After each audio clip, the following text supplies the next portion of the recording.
Welcome to the Brain Hickey podcast, resources to help you give your audience a brain hickey.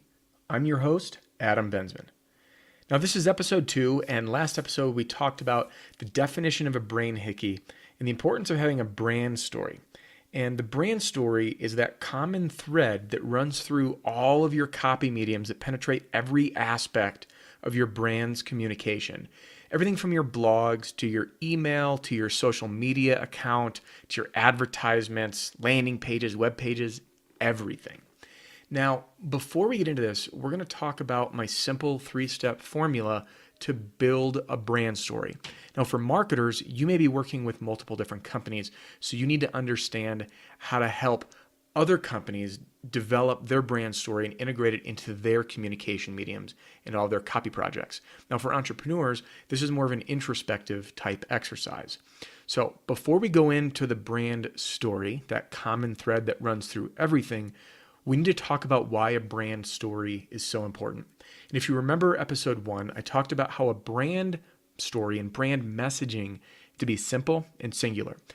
And what happens all the time is these companies, entrepreneurs and marketers, they've got this passion inside, right? Their why, their products and their services that they're super driven about, they're super excited about. But there's this gap and this disconnect on how they communicate that to the world, to their audience. How do they get that in front of people? And we get so wrapped up in the day-to-day operations of running the business, of getting our website up, dealing with clients, and executing on our products and services that all of our communication mediums kind of fall by the wayside.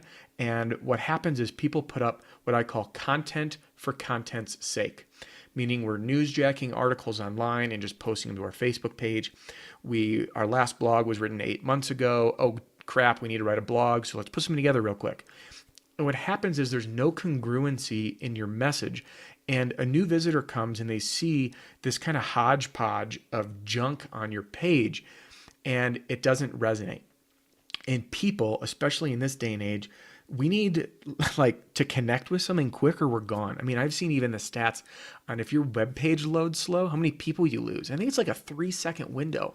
So we need to make it coherent and consistent, all of our messaging across our entire brand's communication. So if you're one of those people that right now is kind of putting up content for content's sake, you need to stop. Take a breath and let's go back to the drawing board. What we want to do, again, on actionable items is identify this brand story. Now, this brand story, this 3-step formula, is going to give us some concrete backbone of really that essence, that beauty of everything we're going to say. Now, the Dollar Shave Club, like I used before, their slogan was a great shave delivered. And what we want to do is make sure that everything, if we were Dollar Shave Club, that we produce from our blogs to our ad content really resonates and sends the message about ease, right? A great shave delivered, you don't have to leave your house. About cost effectiveness, because that's in their name. And their brand story is going to permeate everything. Now, we don't mean by brand story your slogan, your tagline, or your value proposition. Your brand story is your positioning. It's how every single piece of content and communication is setting yourself up, you're positioning yourself to your prospects and to your customers to do this one thing really well. And the reason that we build it into a story, and again, I'm giving a quick synopsis of episode 1 in case you didn't listen, it's because it's memorable, okay? When we have a story, it's memorable. So yeah, let's begin. Your brand story formula is this. Now, when I do this exercise with clients, it takes a good hour to 2 hours to go through, and there's more components to this. Now, the first step is identifying your target market. And the main reason we want to do that first is to kind of set the tone and be able to craft some messaging that really resonates with them. But we don't want to write, for example, on your target market, I work with entrepreneurs. Cool. There's a million different types of entrepreneurs. There are restaurant entrepreneurs. There's bike shop entrepreneurs. There's internet entrepreneurs or software entrepreneurs. So we need to get specific on our target market. We need to identify the persona. Now, I've done this exercise in my previous business management consulting business with people talking even to the detail of the color of carpet in the room, right? Or what type of fencing is around your target market's house? What kind of car do they drive? How much money do they make? How many kids do they have? But the more that we can understand them, the more we're going to be able to craft messaging that resonates. And this is kind of just building up to that process. Now, the other two things that we want to think about are going to be the needs and the desires and the problems you solve. So let's look at those. Problems are pretty objective, right? I'm driving down the highway, my car breaks down. I have a problem. There's my problem. So the problem for a mechanic is we fix cars. Then we have our needs, right? The need is really the problem. It's what the problem establishes the need, right? It's pretty objective. So I'm on the side of the highway. My problem is my car broke down. My need is a mechanic. Now let's talk desires. I open up my phone. I'm, let's say, in the suburbs of Chicago, and I just Google mechanic nearby. I'm going to get like 50 results. But who do I call, right? Who do I call? I call the mechanic that can show up on the side of the highway and fix my car. And if he can't fix it there, he's going to tow me. Maybe it's AAA or something. So the desire is really what drives that buying decision, or at least the inquiry. Okay.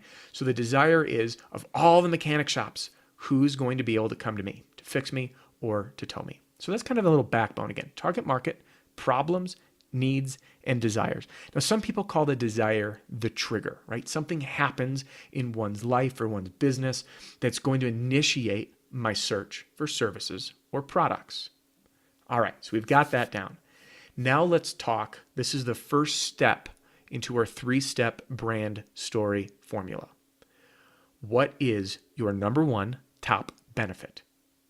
Now, people confuse features and benefits all the time, and we need to identify the difference. A feature is objective, okay? A benefit is an outcome. So if we were in the software world, a feature might be automatic syncing with your phone. A benefit is saving time from not having to double data entry, okay? Understand it? So automatic syncing, so you can, and then benefit, save time. So if you are struggling determining whether or not you have a feature or a benefit, if you can add the word "so you can" and then qualify it, the first half is the feature. The second half that you're qualifying is the benefit or the outcome. So take a look at your business, or if you're a marketer, the business of the company you're serving, and examine the top 5 benefits and think big here, okay? We really, really, really big. Then what we want to do is focus on one. And you may be saying, Adam, you're nuts. You know, we have a lot of different things that we offer. There's some great benefits here, here, and here. We've got different service lines. But what we really need to do is boil this down to an absolutely number one top benefit. And again, it's because our brand message needs to be simple and singular. And when we add too much into our benefits and we start talking about saving time and saving money and having an easier time to manage your people, it becomes diluted and it doesn't resonate. There's an art in simplicity, okay? So that's our first step for the formula. What is your company's number one top benefit? Part number 2, your why. As Simon Sinek says, begin with why, right? Why is what sparks your passion and your excitement for what you do. And every single company is going to have a different why. Now, my why you can read about on brainhickey.com/about. And what drives me to do what I do is to help bring out the passion of marketers and entrepreneurs that pour their heart and soul into their businesses, but they struggle to effectively communicate what they do with who they're serving. And there's this disconnect there. And these people create remarkable products and services. And that disconnect is really all that's making them struggle to get traction because their message is confusing or they don't have time to craft the right message. So this disconnect occurs.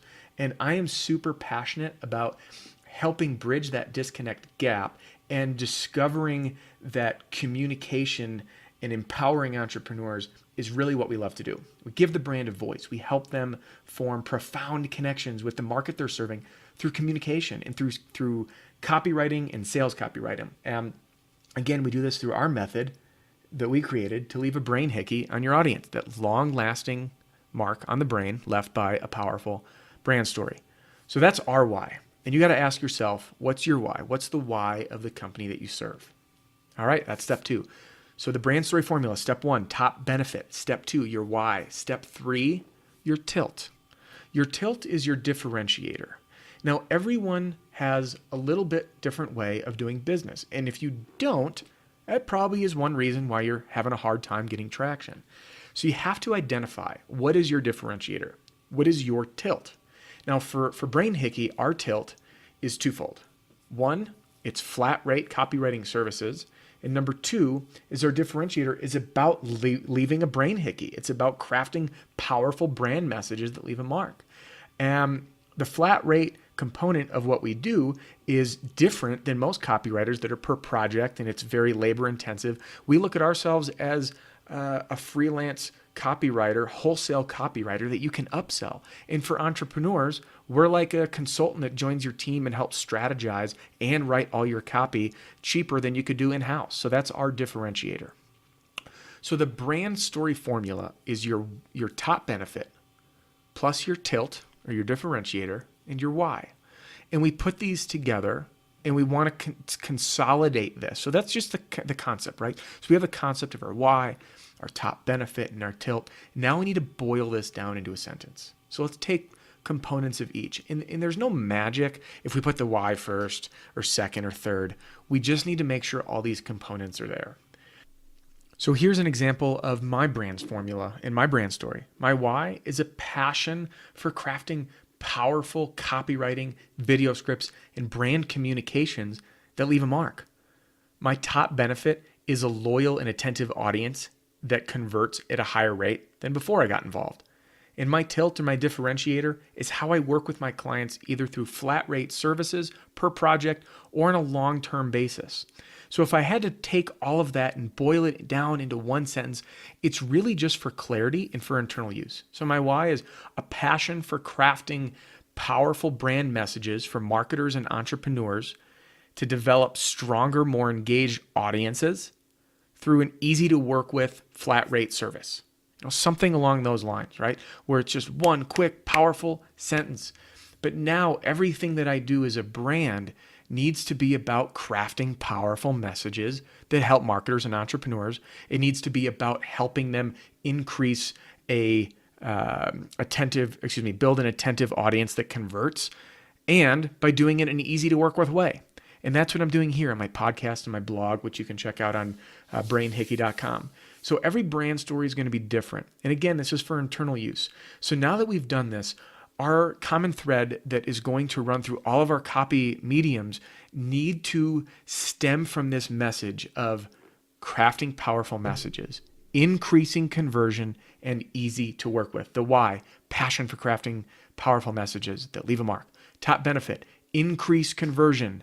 Tilt, easy to work with, right? So this is what's going to run through everything. And this is just an example using my business. I want you to do this with your business. And marketers, do it for the businesses that you serve. And this formula, this brand story, again, it needs to be the backbone of your positioning, of your value proposition, of all content across all mediums on every single brand communication that you put out. It will impact down to the customer experience on the phone in repeat business. So what I want you to do after this, hop onto brainhickey.com. I'm going to put up a little how-to that'll walk you through the steps of creating your brand story. I'm going to give you some more details on how to do that and how to build that into a content strategy, which is going to be the next episode, discussing how do we take this brand story, this understanding of a brand hickey, and put together a content strategy so we can start building regular content with a very specific purpose where our entire brand starts to give a brain hickey to the audience that visits. So go ahead, go visit brainhickey.com to access all your supplementary goodies. Thank you again for listening. Click subscribe for new episode alerts every Tuesday. This is Adam Bensman signing off the Brain Hickey podcast.